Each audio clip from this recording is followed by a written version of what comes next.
सास का मायका प्रेम। रिद्धि की सास को हर वक्त अपने मायके का गाना गाने की आदत थी। अरे बस करना माँ, मामा का ये किस्सा तो 50 बार पहले भी सुना चुकी है। अरे हाँ, तो क्यों ना बताऊं। तेरे चाचा तो उस वक्त हाथ झाड़ कर खड़े हो गए थे।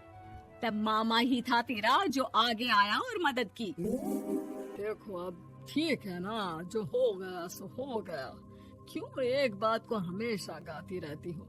अब तो बहू घर आ गई है, उसे तो सबको मान कर चलना है ना, कि सिर्फ सास का मायका ही समझेगी वो।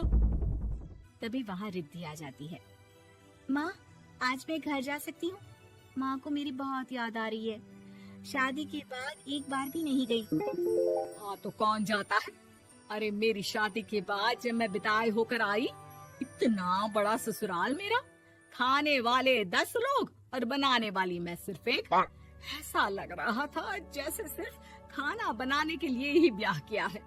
वो तो मेरा भाई था, गांव से एक काम करने वाली चाची को भेज दिया जो मेरा हाथ पटाती थी, और उसको पैसा, खाना, कपड़ा, रहने के लिए कमरा, वो सब किसने दिया था? तुम्हारे भाई ने। ये मामला रोज का था।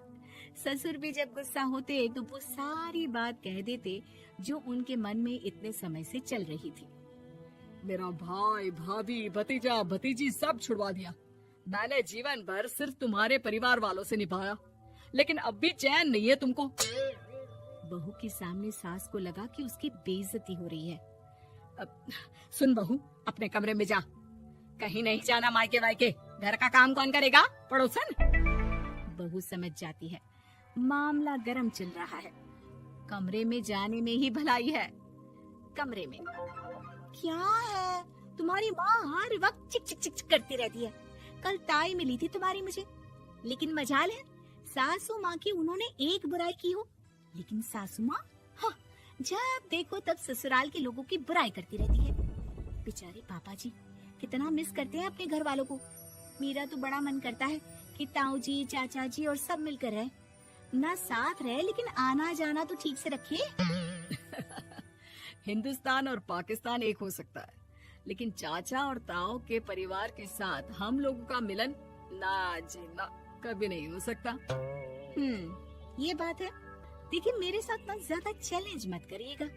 ऐसा कोई काम नहीं है जो मैं नहीं कर सकती।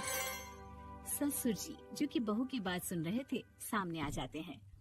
अरे बेटा, तू ये कर सकती है तो प्लीज मेरा परिवार किसी तरह मुझसे मिलवा दे।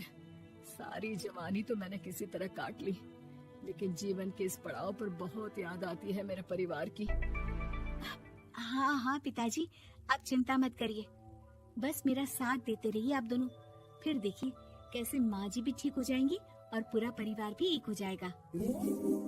थोड़ी देर बाद बहू सामान लेकर घर से निकल रही होती है कि मना किया था ना तुझे मायके जाने के लिए, फिर क्यों जा रही है? बहू कुछ कहती इससे पहले ही बेटा बोलने लगता है। क्या है माँ, वो घर जा रही है। वैसे भी उसके माता पिता ने मुझे 10 लाख दिए तब जाकर मेरा काम शुरू हो पाया, वरना तूने मेरे लिए किया क्या है? अरे वाह बेटा, बचपन से पढ़ाया लिखाया, तेरे दुख दर्द में जगी, और आज वो लोग तुझे सही लग रहे हैं।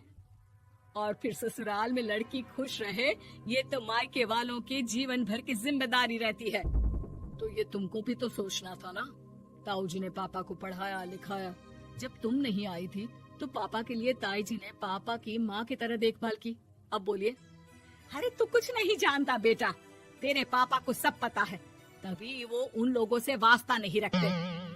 मैं उन लोगों को जानता हूँ, लेकिन मैं तुम्हें नहीं जानता कि तुम्हारे मन के लायक काम नहीं हुआ तो तुम घर की शांति बर्बाद कर दोगी। सास जोर जोर से चिल्लाने लगती है। तभी वहाँ सास का भाई आ जाता है। अरे क्यों आप लोग मेरी बहन को परेशान करते रहते हैं? पहले ये जीजा कम थे, जब बहू भी आ गई। बहन, मैंने तो 30 साल पहले ही बोला था, अपना हिस्सा ले और छोड़ इन लोगों को, चल अपने साथ। बहू समझ जाती है कि मामा ससुर की नजर किस पर है।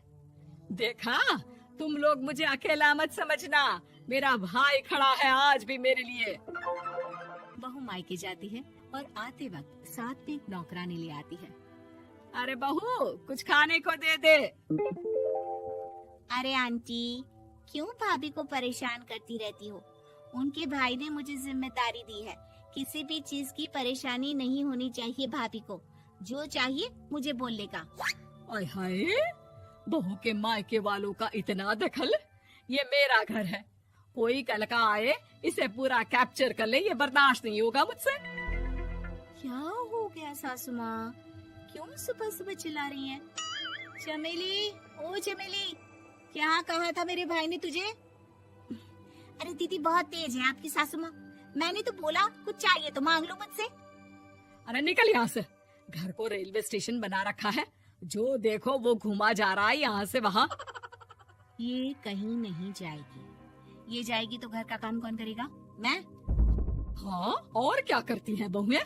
घर का काम ही तो करती है, इसमें नया क्या है? तभी वहाँ ससुर जी आ जाते हैं। हाँ, तो यही बात तो तुम्हें भी समझनी चाहिए थी ना।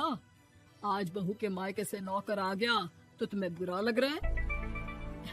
अरे तो उस वक्त गर्मा गर्म खाना तो सबने खाया ना। ऐसा तो नहीं है कि मेरे मायके का नौकर था तो सिर्फ मेरे लिए बनाता था। अरे निकालो इसे, फिलहाल बाद में बात करती हूँ। सास का गुस्सा जोर से नौकरानी पर फूटता है। तभी वहाँ बेटा सामान के साथ आकर खड़ा हो जाता है। चलो रिद्धि, तुम ठीक बोलती हो। मेरी माँ को तो हम लोगों की कोई फिक्र है ही नहीं, ये तो सारा दिन सिर्फ अपने बारे में सोचती है। और देखिए, मैं अब से कह रही हूँ कि अब से इस घर की तरफ आपको देखना भी नहीं है। नहीं आना आज के बाद इन लोगों से मिलने। हाँ, बस कभी कभी दिन में 2 बार मिलने आ जाओ। नहीं, बिल्कुल नहीं। ससुर झूठा नाटक करते हुए। मेरी बीवी ने मुझे मेरे ही परिवार से दूर कर दिया, आज बहू मेरा इकलौता बेटा दूर कर रही है। हाय, कैसे जीऊंगा मैं? वाह, वो भाई जो आपको बेटे की तरह मानता था, उन्हें छोड़ने में तो दुख नहीं हुआ। आज खुद का बेटा छोड़कर जा रहा है तो कैसे जीऊंगा? बड़े आए। अब सास समझ चुकी थी कि उससे गलती क्या हुई है। मुझे माफ कर दे बहू, अब मेरी समझ में आ गया कि अपनों से दूर कर बीवियां पति का भला नहीं बल्कि उन्हें जीवन में अकेला कर रही है। मुझे माफ कर दे, मैं अब सबसे माफी मांग लूंगी। ससुर जी दूर से बहू को थम्स अप दिखाते हैं।